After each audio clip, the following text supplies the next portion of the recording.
ఏపీలోని కర్నూలు జిల్లా బస్సు ప్రమాదం ఘటనలో సహాయక చర్యలు కొనసాగుతున్నాయి. గాయపడిన వారికి కర్నూలు జిల్లా ఆసుపత్రిలో చికిత్స అందిస్తున్నారు.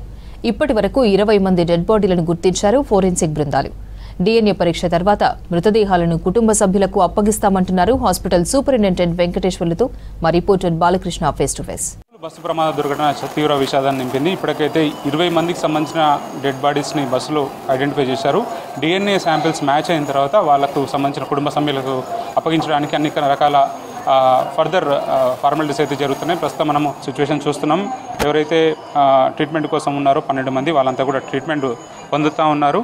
సో ప్రస్తుతం అయితే 4 హాస్పిటల్ ఉన్నారు. మిగతా వాళ్ళంతా కూడా ఇంటికి వెళ్ళిపోయారు.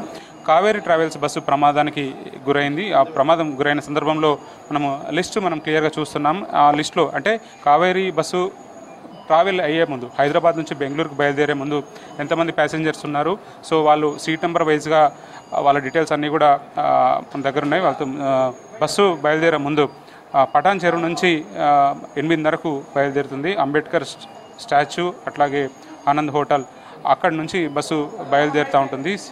సో మొత్తంగా బస్సులో 42 మంది పైగా ప్రయాణికులు ఉన్నారు. అందులో 22 మంది బయటికి దూకారు. మిగతా 20 మందికి సంబంధించినటువంటి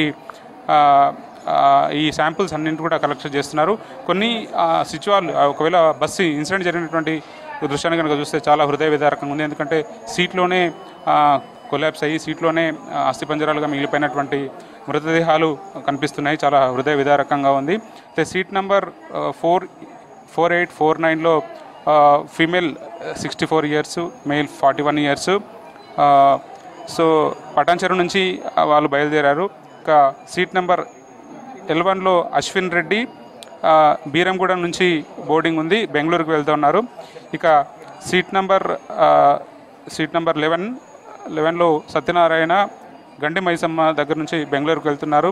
వీళ్ళంతా కూడా వాళ్ళు ఏ ప్లాట్ఫామ్ ద్వారా బుక్ చేసుకున్నారు అనేది కూడా మనకు ఈ లిస్టులో కనిపిస్తూ ఉంది. ఇంకా సీట్ నెంబర్ 18లో సుబ్రహ్మణ్యం, ఈయన కూడా బహదూర్పల్లి ఎక్స్ రోడ్ నుంచి బయలుదేరారు.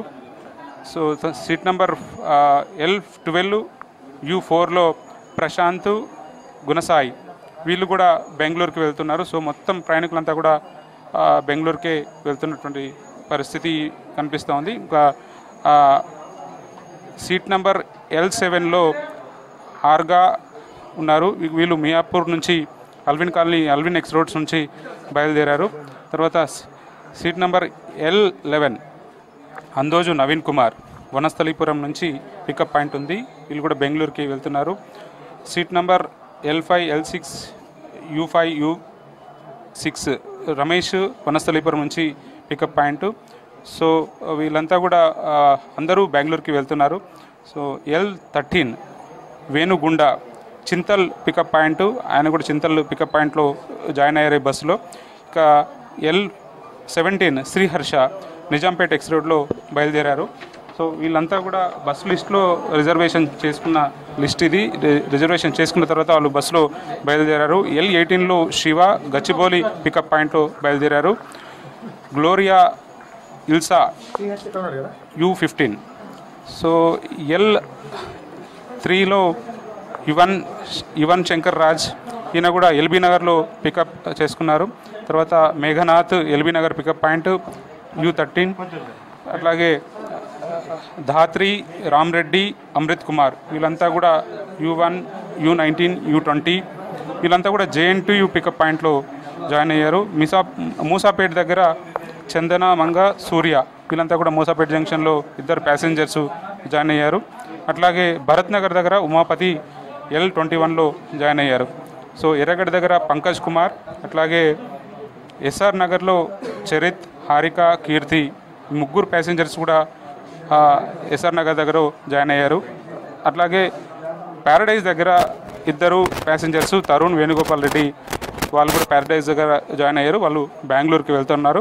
సో తర్వాత నాంపల్లి మెట్రో స్టేషన్ దగ్గర ఆకాష్ ఒక ప్యాసింజర్ జాయిన్ కావడం జరిగింది. అట్లాగే లగడికప్పుల దగ్గర 3 ప్యాసింజర్సు మొహమ్మద్, కైజర్, జయంత్, అట్లాగే అనుష, వీళ్ళు 3 కూడా ప్యాసింజర్సు లగడికప్పుల దగ్గర బస్సులో ఎక్కడం జరిగింది. అట్లాగే ఆరంగర్ దగ్గర అశోక్, గిరిరావ్, అట్లాగే దీపక్ కుమార్, వీళ్ళు ముగ్గురు కూడా ఆరంగర్ దగ్గర స్టార్ట్ కావడం జరిగింది. సో మొత్తంగా 42 మందికి సంబంధించిన ప్రయాణికుల బస్సు అయితే అక్కడ నుంచి స్టార్ట్ అయిన తర్వాత కర్నూలు దాటిన తర్వాత ఉలిందకొండ దగ్గర తెల్లవారుజామున ఈ ప్రమాదం జరిగింది. సో ఇప్పటికైతే 20 మందికి సంబంధించిన ఆనవాళ్ళని ఐడెంటిఫై జరిగింది. ఫార్మాలిటీస్ పూర్తయిన తర్వాత కుటుంబ సభ్యులకు అప్పగించే అవకాశం ఉంది.